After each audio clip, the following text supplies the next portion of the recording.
Welcome to another episode of Fusing the Unfusable. We have a special guest today, as usual, but today it's Umed Saidov. Welcome, Umed. Thank you so much, Kareem. It's an honor to be here.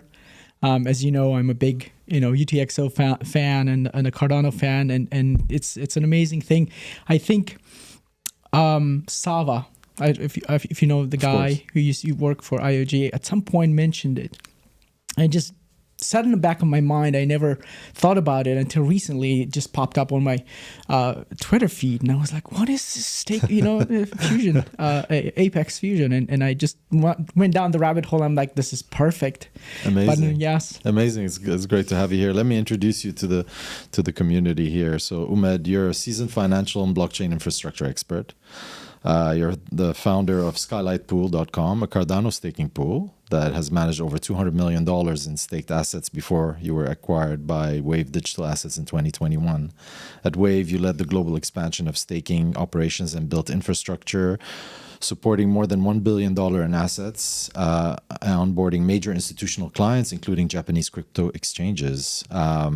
Earlier in your career, you served as a banker at the European Bank for Reconstruction and Development, where you originated and structured investments across Europe, Central Asia, including a landmark $64 million waste management program. You hold an MBA from INSEAD, and you are a CFA charter holder. Welcome. It's great to have you here. And it's serendipity that has brought us here, right? Same for me. How I got involved, and so with this project and with this community, and it's really exciting to have you here. And a lot of us come from the Cardano community, and we'd like to get the message out there. We want more people to come and join us. It's not a zero-sum game, right? No, absolutely. I think there's this saying. It's probably not, it doesn't sound good, but it just gets the message across. There's 1,000 ways to skin the cat. But when it comes to blockchain, to me, blockchain is infrastructure. It just ticks so many boxes. It connects me to my previous career as an infrastructure banker. I view it as such. And, there's many ways you can implement a project. And one of the reasons why I really liked Cardano early in the day was, I don't know whose vision it was, but there was a settlement layer and a computation layer separation. I thought that was a great idea because you cannot have settlement and compute on the same layer because of the competing sort of priorities in different blockchains. And unfortunately, Cardano has moved away from that, which was a big disappointment to me. And as a result, I started expanding my my universe of blockchains out there, and found some that could kind of like create this sort of double layer. It's a discovery, right? We're all discovering this space, and as it develops and as it comes together, I mean, it's a new space. So it is that exploratory process that we have to follow, and we can't sit still.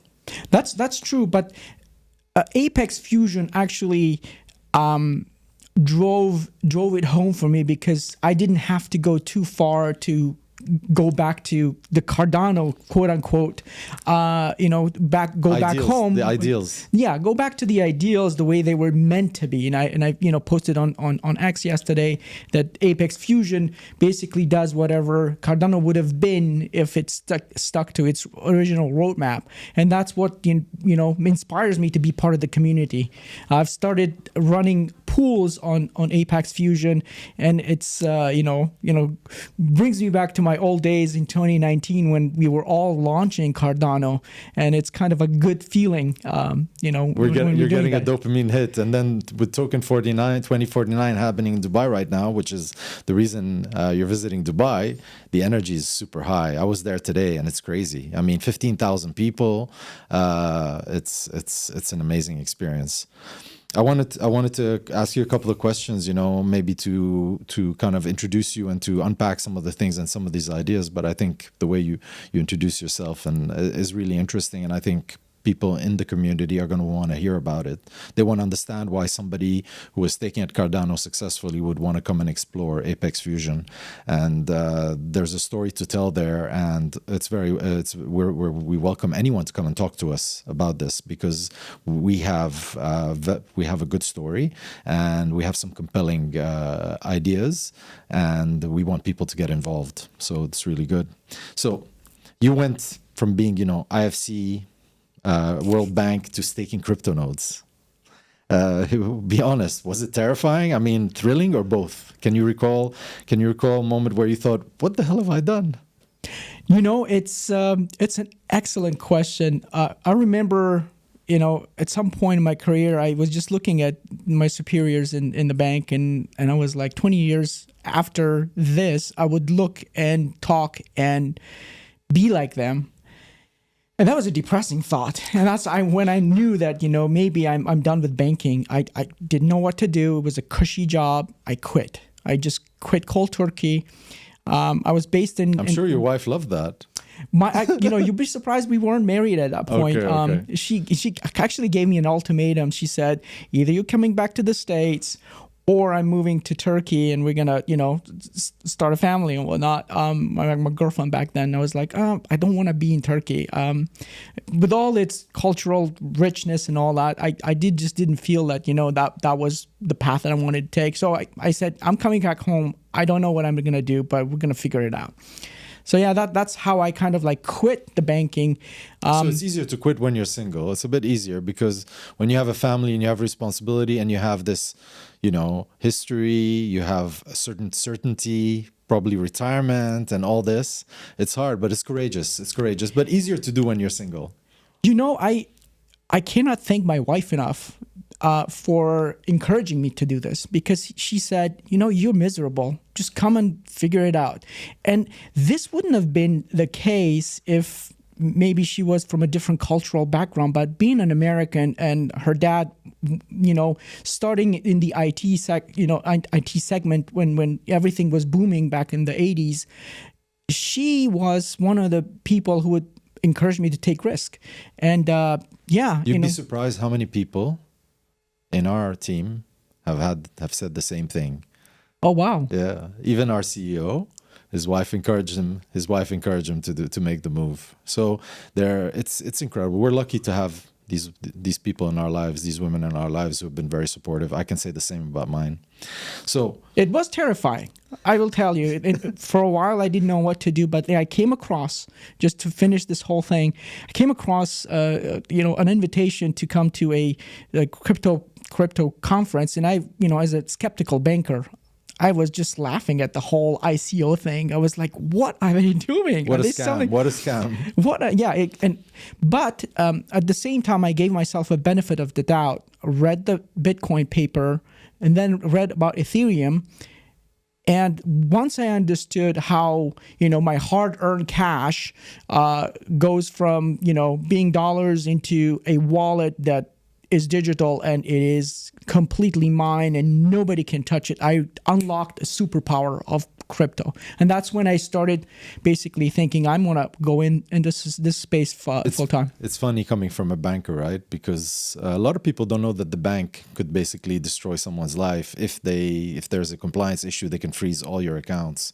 We've heard nightmare stories. But yeah, this is obviously one big aspect that drew a lot of libertarians or people that wanted to have that freedom.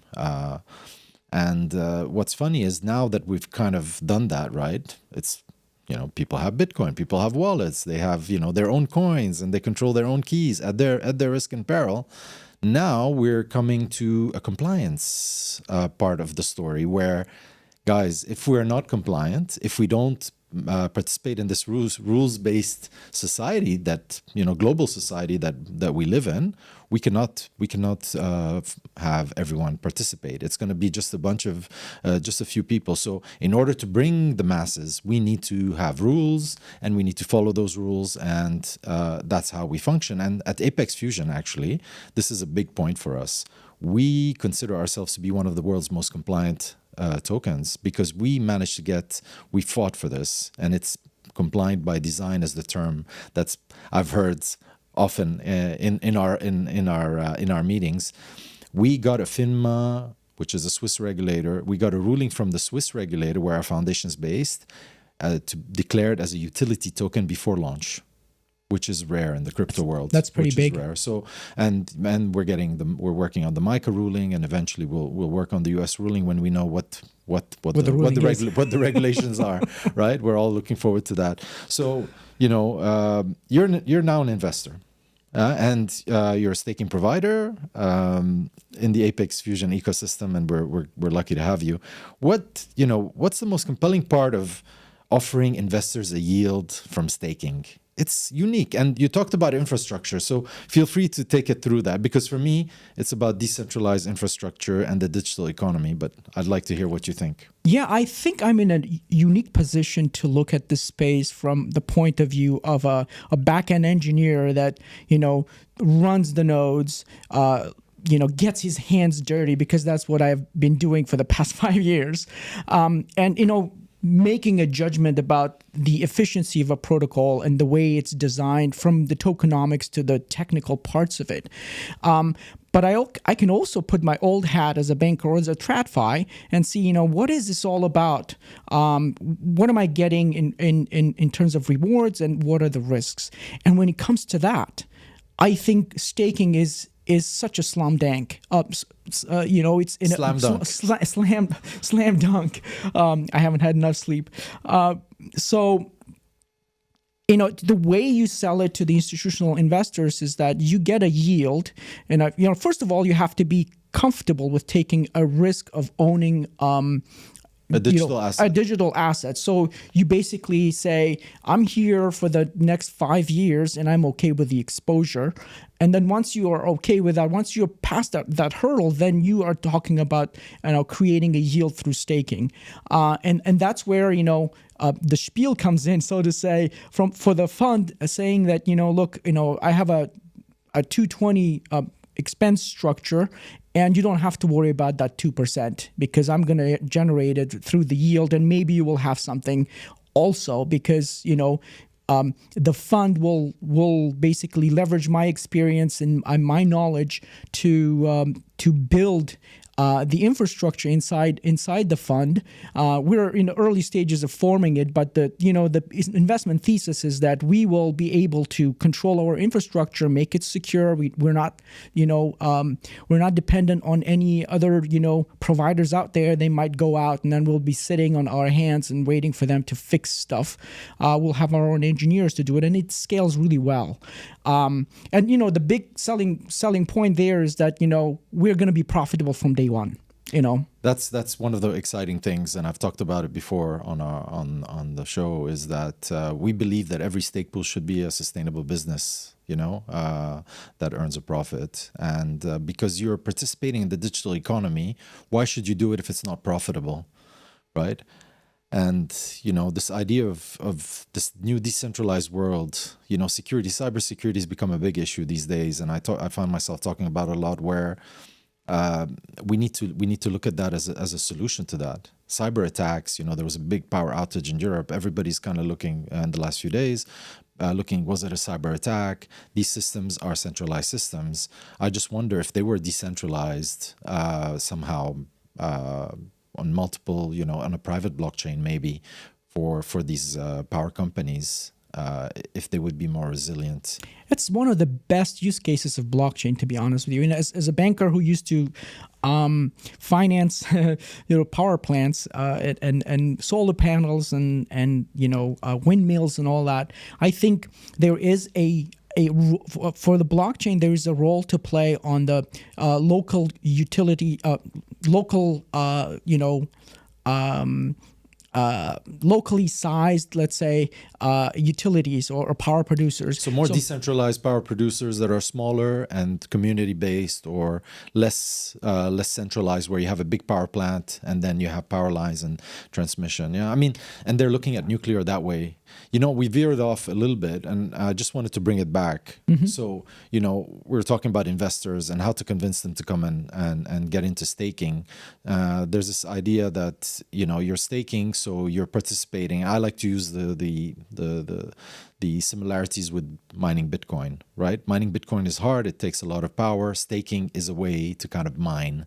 It's a way to participate in the validation and the securing of the network, and you get rewarded for it, not only as a stake pool operator, but as a delegator as well.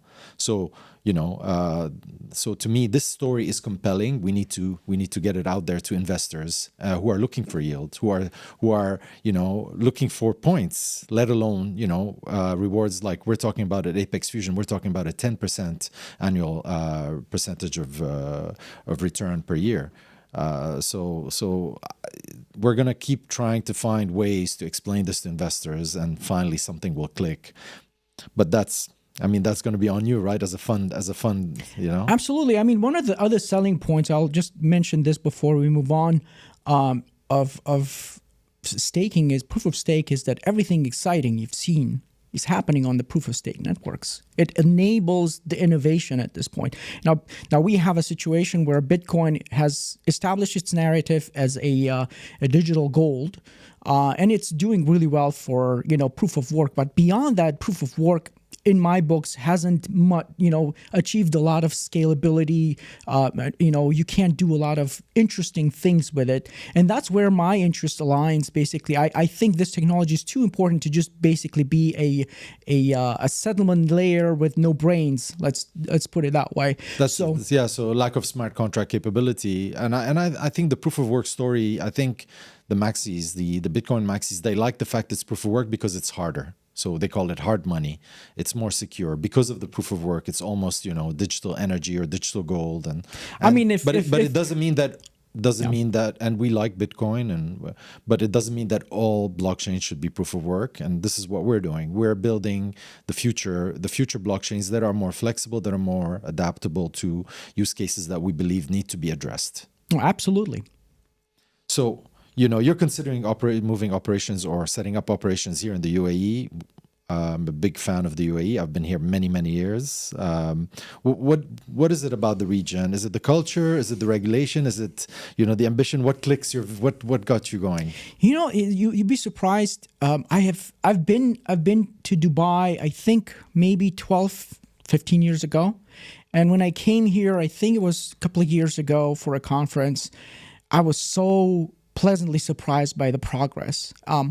I believe Dubai is one of the gems of the entire world, I would say, in that respect, by being, very accommodative to business and trying to do things the right way, while at the same time being, compliance and KYC are a big part of it, but they don't also, try to stifle a budding industry because of these, rigid rules that may not be easy to implement on the blockchain side. But regardless of that, I think it's the, amalgamation of capital, friendly in a regulatory environment, and quite frankly, I really like the weather here too. Although you don't hear that often, but yeah, we do. But nothing past May. Usually in May it starts to get really warm, and it has this year. Funny enough, but not funny. It's not surprisingly. It's even warmer than usual. But I think the innovation that we have here, that fear that is inbred into the leadership. The leadership are just innovators. They're logistics experts. They own one of the biggest they run the best airlines in the world. Their airports, their ports, they really focus on efficiency, and they've innovated to achieve that. They set their goals to it, they manifested it, and they invested and they went after it, even when the world was like dismissing them. They were the underdog, and now Dubai is carved its space on the map incredibly, and we're proud of being here and having participated in it. My family's been here almost 50 years now. From your finance background, right, and everything we've talked about and your experience, what do you think we need to do in our industry in general to gain mass adoption? Do we just let so now we're seeing regulations change in the US, where the banks are now being told you can custody stablecoins. We're seeing stablecoins wanting to become banks. Are we going to let the banks do it, or what should we do, or what's happening? What do we need to do? What's your advice for us? I think what's happening right now is what I kind of expected not 5, I would say 3 years ago, when I started seeing the dynamics. The stable coins actually are the backbone of the growth in this industry, because that's how you transfer value from the TradFi into the blockchain space. I think if you're a leader or let's take the U.S. that thinks long term, I think stable coins are a perfect example of being able to make your currency more prevalent if played right. Because if you think about the traditional finance, right, you have to have infrastructure, you have to have branch, you have to have people.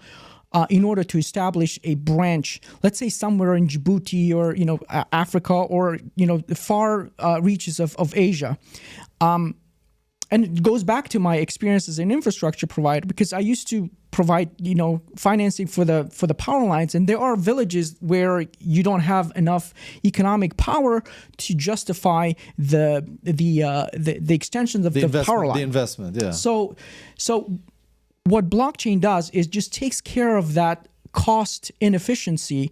And, as long as you have a phone, you have a bank account. And if you want your currency, being United States dollars, to be a prevalent currency in the world, you should embrace this, because I think it is part of their strategy right now. The U.S. government, I think, are pushing stable coins. They've kind of...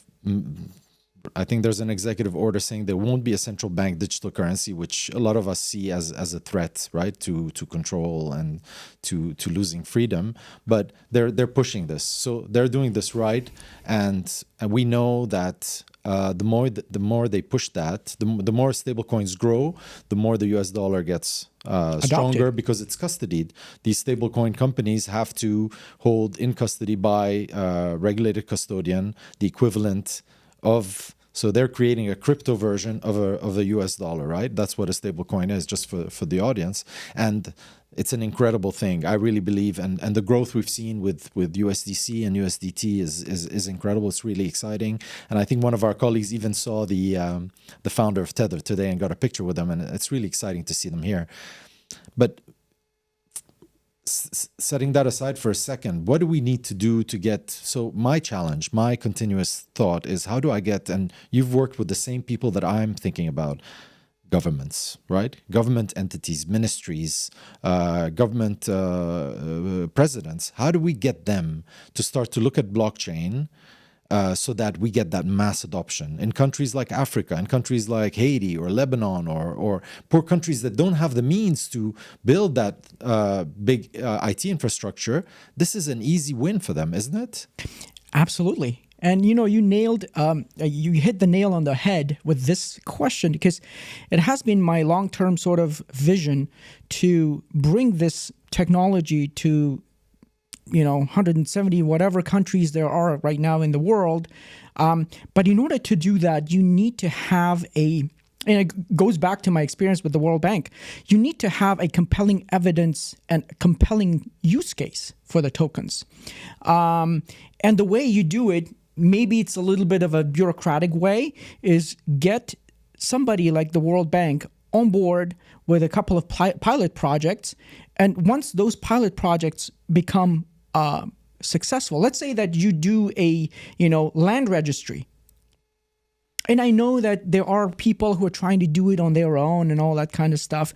It's nice and cute when you think about it from a point of view of idealism, but you have to realize that the foreign governments, especially in the developing world, they are incentivized by the current relationships that they have. And if you're going in there as a technology company trying to talk to the president and roll out a project, you run a high risk of getting either sidelined or your project gets killed because there's another guy that comes into power and just dismantles the whole thing. Now, when you go with in conjunction with the World Bank that risk is taken care of because nobody is going to come back and try to squash a project that was started with the World Bank for the simple reason, let's just be honest, because they owe a lot of money to the World Bank to begin with. So that basically takes care of the insurance risk, the country insurance risk.